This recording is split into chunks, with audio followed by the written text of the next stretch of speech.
2025-2026 অর্থবছরে জাতীয় বাজেটে স্বতন্ত্র এফটিডি মাদ্রাসা ও স্বতন্ত্র এফটিডি মাদ্রাসা শিক্ষার্থীদের জন্য বৃত্তি সহ 728 কোটি টাকা বরাদ্দের প্রস্তাব রাখা হয়েছে। এই 728 কোটি টাকা প্রস্তাবের মধ্য দিয়ে হয়তোবা অর্থবরাদ্দ সংযোজন বিহিত হতে পারে।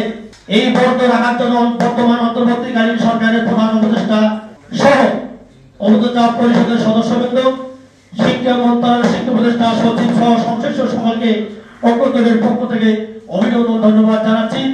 পাশাপাশি আমরা দাবি জানাচ্ছি এই অর্থ বাজেটের দিয়ে আমরা প্রাইমারি ন্যায় মাদ্রাসা পক্ষ থেকে শিশু প্রাপ্ত অনুদানভুক্ত অনুদানবিহীন সকল এফটিডি মাদ্রাসা আমরা প্রাইমারি ন্যায় জাতীয়করণের দাবি জানাচ্ছি।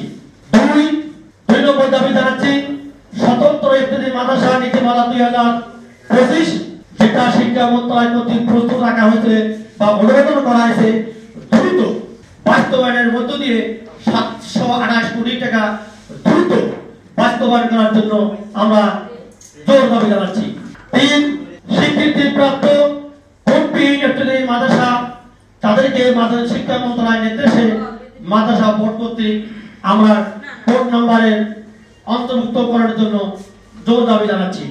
4 স্বতন্ত্র এফটিডি মাদ্রাসার পাঠদানের অনুমতি স্থগিতাদেশ 2008 আমরা প্রত্যাহার করে অন্যান্য প্রতিষ্ঠানের ন্যায় নতুন এফটিডি মাদ্রাসা পাঠদানের অনুমতি দেওয়ার জন্য জোর দাবি জানাচ্ছি। 5 প্রাথমিক বিদ্যালয়ের ন্যায় স্বতন্ত্র এফটিডি মাদ্রাসায় প্রাথমিক পদ সৃষ্টি করে তৎস্থলে শিক্ষক নিয়োগের জন্য নিয়োগের ব্যবস্থা করার জন্য জোর দাবি জানাচ্ছি। 6 প্রাথমিক বিদ্যালয়ের ন্যায় স্বতন্ত্র এফটিডি মাদ্রাসার জন্য আলাদা অধিদপ্তর স্থাপন করার জন্য আমরা জোর দাবি জানাচ্ছি।